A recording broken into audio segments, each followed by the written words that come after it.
Let's talk about a thing called level. Level is defined as having a flat, even surface, a horizontal condition of the same height or elevation.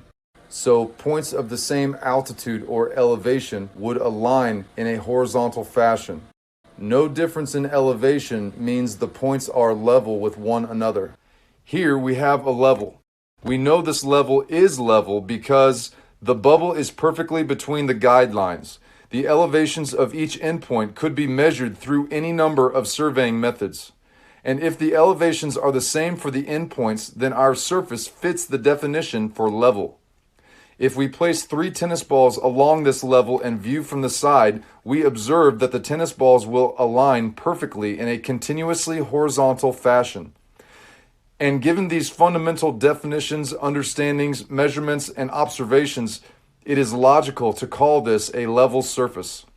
But what happens to these properties when we increase the scale? Here's a level twice as long. The bubble is still in the center. Surveying could again confirm no difference in elevation along the surface, so the definition still applies. The tennis balls align horizontally, and it's still logical to call this surface level. Now I hold a 10-foot level. The properties remain unchanged. And with some Photoshop magic, I can clone myself and double the level once again, forming a 20-foot flat level plane. The properties of a level surface demand that as the level doubles again and again, it does so in a continuously horizontal fashion. Let's expand our human level along the length of a level runway. Once our level reaches 528 people, we will have constructed a 1-mile-long continuously level plane, a plane lacking any curve, bend, rise, or drop, perfectly flat, continuously horizontal. And if we place tennis balls on each of the 528 levels, we can reason that the tennis balls would still be aligned in a continuously horizontal fashion. But what if we wanted to expand our level much further? We could construct our level plane along the coastline, also known as median sea level. The coastline is a meandering, continuous line consisting of an infinite amount of points of the exact same elevation. If we had the manpower and resources, we could continually build this level all along the entire western coastline of the United States, and the result would be a 1,200-mile-long level plane. Consider once again placing tennis balls on each of the 10-foot sections. If it's true that the properties of a flat level surface remain unchanged as the length doubles an unlimited amount of times, then the tennis balls will always be in perfect horizontal alignment. And if you have constructed in your mind a model of our coastline where all 700,000 tennis balls are in perfect horizontal alignment, then you have constructed for yourself the foundational realities of our Earth. Every coastline consists of an infinite amount of points that are all of the same elevation and are all continuously horizontal, exactly what we see and experience. And because the coastline is the same elevation as the surface of the ocean, all of the same properties must also apply to the ocean's surface, which is most accurately described as being flat, continuously horizontal, contained by land, and forever searching for its level. That is to say that our Earth is based on a plane, not a sphere, or that yes, the Earth is flat. A flat surface and a curved surface are two distinctly different things. Their properties are more opposite than they are similar. When the same fundamental properties for a level surface are compared to a curved surface, what will we find? Curve is defined as to have or take turn, change, or deviation from a straight line or plane surface. Here is a standard hula hoop. When we place 3 tennis balls along this curving surface, do the tennis balls align horizontally? Observation or logic alone would be enough to know with certainty that the tennis balls could never be in perfect horizontal alignment along this curving surface. And since we don't have horizontal alignment, the bubble on the level does not read as level when connecting one ball to the next. Surveying measurements would verify that the three balls are not at the same elevation. So a curved surface outright contradicts the definition for level. And once again, we have to consider the question, do the properties change when we increase the scale? And just like the flat level surface, we could double the radius of a curved circle or sphere an infinite amount of times, but the properties of a curved surface do not change with an increase in scale. No three tennis balls or points along the surface would ever be perfectly level with one another and would never align perfectly in a horizontal fashion. We could move the tennis balls closer together, but still no level and still no continuous horizontal line. Points of the same elevation align only on a continuous horizontal plane. Our coastline expands continuously horizontal. The surface of the ocean does the same. The sphere-Earth model contradicts all of the fundamental criteria for a level surface. There is nothing continuously horizontal about the surface of a sphere. Only one of these surfaces depicts a realistic representation of the surface of the ocean, the coastlines, or our world as a whole. Is it logical to think that there would be nearly 200 miles of curve, rise, or drop in our 1,200-mile-long level? Or does it make more sense that there would be zero rise, zero drop, and zero curve at any point along that 1,200-mile-long continuously horizontal, flat, level plane? The sphere model demands that our level plane would actually be curving. There would indeed be 18 degrees of rotation in 1,200 miles of distance. So what would happen if all the people holding that level all together were to flip that level upside down? Would the plane they're holding then be oriented like this? Of course not.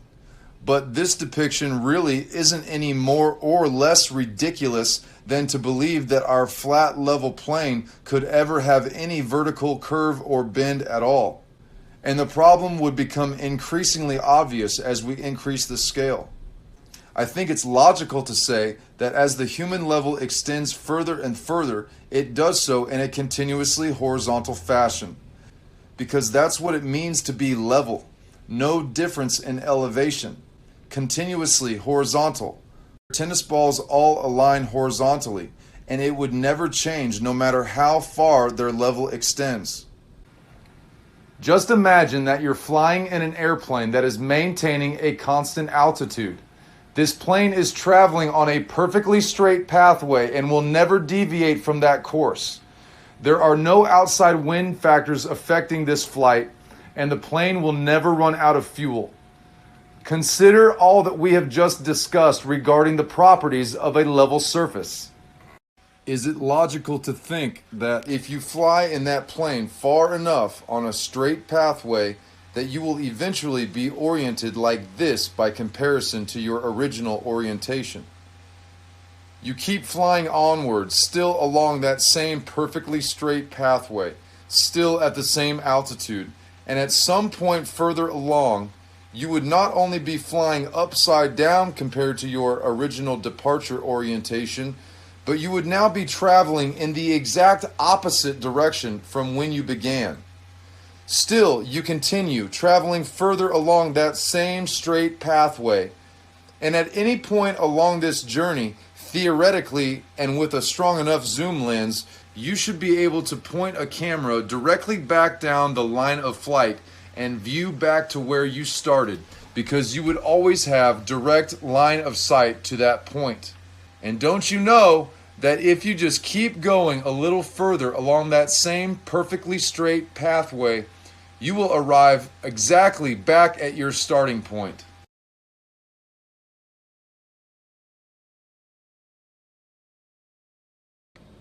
Or does this narrative now seem irrational, entirely impossible, lacking logic and reason, and completely out of touch with our own personal experience, observation, and perhaps newfound perspective and knowledge? Oh, but Aaron, you have a fundamental misunderstanding of what a level surface actually means. I must now address this counter argument. In this book, like probably every other book in every university around the world being used in the fields of surveying, civil engineering, and landscape architecture, Field describes a level surface as a continuous surface that is at all points perpendicular to the direction of gravity. A level surface is not a flat surface or a plane. A level surface is a surface that follows the sea level of the earth. So let's discuss this description sentence by sentence. Since the first sentence is entirely dependent on the existence of gravity, we must now address this topic specifically. Think back to 9th grade physical science class. When I ask people, why does the stone sink down through the water? They tell me, because the stone is more dense than the water. Another way of saying that is that the stone is more dense than the medium surrounding it, and so it sinks down through that medium. When I ask people why a ping pong ball will rise up through the water, people seem to have no problem telling me that the ping pong ball is less dense than the water or the medium it is surrounded by. When I ask people why a helium balloon rises up through the air, they have no problem telling me that the helium balloon is less dense than the air, and so it rises up through that medium. And finally, I ask the question, why does a tennis ball sink down through the air to the ground? And it is at this point in my line of questioning that people start scratching their heads, because they have been programmed to believe that the answer to this question must be gravity. However, they also realize that density perfectly explains why the tennis ball falls to the ground. When you consider these four conditions in terms of density and buoyancy, everything makes perfect sense, as there are no questions left unanswered. There is no need for further complex scientific explanation from the experts. There is no need to simply believe what you are told, because everything is perfectly relatable to our own experience and our own understanding of simple physical concepts. However, when these four conditions are considered in terms of gravity, there are further questions requiring answers, because gravity may explain why the stone and tennis ball sink down through the water and air respectively, but it fails to account for how the ping pong ball and the helium balloon rise up through the same respective mediums. It is now necessary for overly complex scientific explanation, and there is now a demand to simply believe what you are told by the experts with scientific degrees, even though those explanations go against our own human experience and fundamental understanding of simple physical concepts. Density and buoyancy perfectly explain why objects rise up or sink down through the mediums they are surrounded by, depending on their relative density to those mediums. When we say gravity, we are really talking about density. And when we're discussing objects that rise up through these mediums, we are now talking in terms of buoyancy. Gravity is a false conceptual theory, and its sole purpose is to sell you on the sphere lie by providing an explanation for how we are all firmly attached to the surface of a sphere. The second sentence in our description for a level surface reads, "A level surface is not a flat surface or a plane." This one sentence goes against everything that we have previously discussed regarding the fundamental properties for a level surface. It outright contradicts the definition previously presented in the same exact way that the properties of a curved surface contradict the properties of a level surface. I would challenge you to find anyone with even a little construction knowledge and ask them, hey, what would you say if I told you that a level surface is not a flat surface or a plane? You will be laughed at in the same way that I am laughed at when I first tell people the earth is a plane. The same way I laughed at the guy who first exposed me to this undeniable truth. The third sentence is the only one with a shred of truth. A level surface is a surface that follows the sea level of the earth. Well, it just so happens that we already constructed a level surface that follows the sea level of the earth. we determined that all the tennis balls would align on a continuous horizontal plane. There is no curve to be seen or reconciled with. It only takes one piece of undeniable proof to know with certainty that we have been lied to. We've been lied to on a scale so epic, it's hard to contemplate that such a lie could possibly exist. Once you accept this plain reality as truth, you will surely wonder, what else have they been lying to us about? And that's how flat Earth becomes the gateway truth. That's how the benefit to humanity can be realized and where positive change for future generations can begin. You'll wonder, for what purpose did they perpetrate this lie unto mankind? What specifically have they taken from us in the process? And who is they? These questions and more are what I intend to address in subsequent videos. And based on my own experience, I believe you must first recognize that our world is a plane before you will be prepared to seek out for yourself or hear from me or someone else the answers to these questions. One of their many reasons for creating this lie, and one of the many things taken from us in the process, is the removal of God from our lives. And in just my own time on this earth, I feel like they have made great strides towards accomplishing this goal. As long as we, the people of humanity, are unwilling and unable to recognize the foundational truth regarding the physical makeup of our world, this small group of satanic worshiping evil elites will continue ruling over all of us, will continue deceiving us, will continue dividing us, will continue stealing from us, will continue slaughtering us, will continue sowing chaos throughout our society, and will continue trampling our inherent rights and freedoms as human beings. Rights and freedoms that no man should be able to give or take away. Knowledge is power, and just as the Bible says, the truth shall set you free. This moment in time is our opportunity to take back the reins of our own destiny. This is our opportunity to change the course of history, to expose the other congruent agendas which negatively impact our lives and pocketbooks, and to finally break free from the chains of oppression which most of us aren't even aware we are shackled by. It's been said that if you have the ability, you have the responsibility.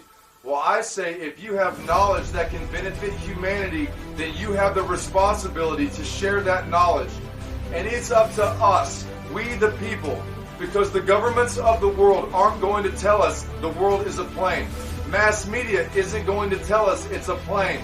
Big tech companies aren't going to tell us, and neither will the public education system. These staples of our society, like every other societal institution, are fully controlled by the same people who made us all believe that we are spinning on a ball. So the only way this information will spread is through a grassroots effort. So who amongst you possesses the courage to share this information and to discuss it with your loved ones? Who possesses the courage to further educate yourself on how our Earth system truly functions? The courage to leave behind our programmed bias and consider new evidence we never knew existed concerning many current and historical events? Who has the courage to pursue these truths without regard for what people might think about you, and despite whose feelings might become hurt in the process? Because the truth doesn't care about perception, feelings, emotions, or what percent of us is aware of its existence. The truth simply is, and nothing more. If you would like to support my continued work, here are some ways you can do so.